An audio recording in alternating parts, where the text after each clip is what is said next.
সাত পাকে বাধা পড়লেন কলকাতার জনপ্রিয় অভিনেত্রী মধুমিতা সরকার।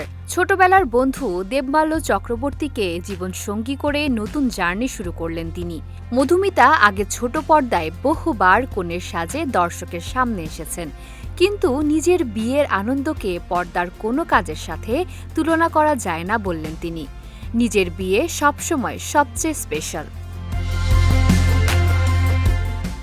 বিয়ের দিন মধুমিতা পুরোপুরি বাঙালি কনের সাজে ছিলেন।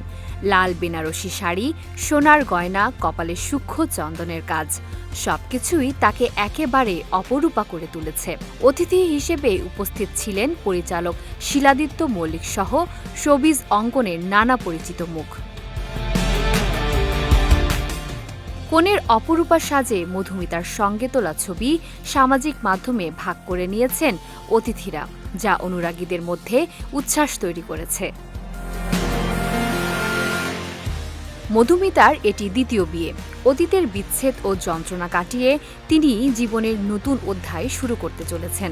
তাই অনুরাগীরা তাদের প্রিয় দুষ্টু মিষ্টি অভিনেত্রীকে শুভেচ্ছা জানাতে পিছিয়ে যাননি। এ দিনটি শুধু মধুমিতা ও দেবমাল্যের জন্যই নয়, বরং তার পরিবার, বন্ধু এবং অনুরাগীদের জন্যও আনন্দের। শোবিজ অঙ্গন থেকে শুরু করে সামাজিক মাধ্যমে সবাই এর সুখের মুহূর্ত উদযাপন করছেন।